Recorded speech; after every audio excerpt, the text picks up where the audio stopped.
Hello guys. If you're someone who is looking to transform your career towards DevOps and cloud, then this video is for you. In this particular video, I am going to take you through the list of tools that you need to master in order to become a DevOps and a cloud engineer. So the very first tool is the Git and GitHub. So Git is a tool and GitHub is a platform where you can ma- store and manage your source code. So as a DevOps engineer, you should have an understanding about uh, how do you create a branch, how do you merge a branch, how do you raise a pull request, how do you commit and push the code changes. So this sort of knowledge you need to have as a DevOps engineer. So this is one of the primary essentials for a DevOps engineer.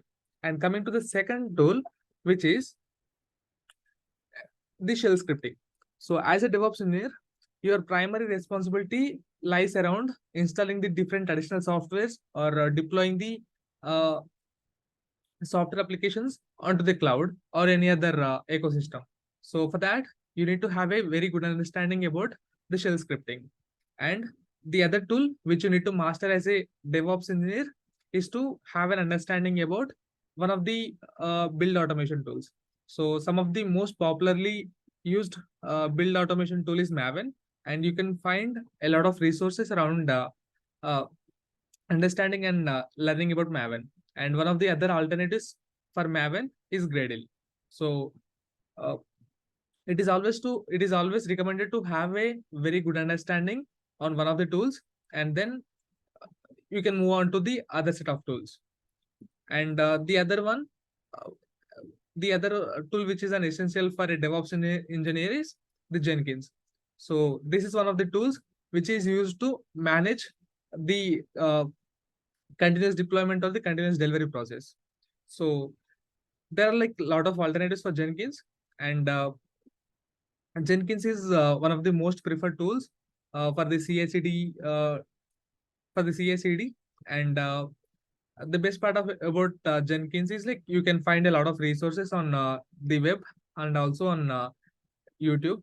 So this is one of the most recommended tools, or this is one of the most prerequisites for a DevOps engineer. And the other tool is like you need to have a very good understanding about one of the containerization tools, which is Docker. And on top of this, you need to have an understanding and you should have a practical experience with Kubernetes, which is an container orchestration as a tool. So the Kubernetes is basically used to manage the different set of containers. So that is why it is called as the container orchestration tool. So this is one of the core concepts uh, which you need to have a very good understanding and also the hands-on practice if you wish to become a DevOps engineer. And the other tool is the Ansible. So Ansible is basically a automation tool. So whenever there is a requirement to do some patching or to do some upgradation on the software applications, then this tool comes into the picture.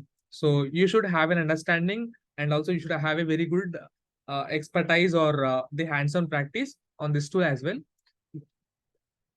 And the other thing is like once you deploy your application onto a cloud ecosystem, either it can be any cloud ecosystem. So once the application has been deployed to that ecosystem, so it is the responsibility of a DevOps engineer to take care of the monitoring activity as well. So here you need to have a good understanding about the tools like Grafana and Prometheus. So these are the majorly or the recommended tools which are used for monitoring process.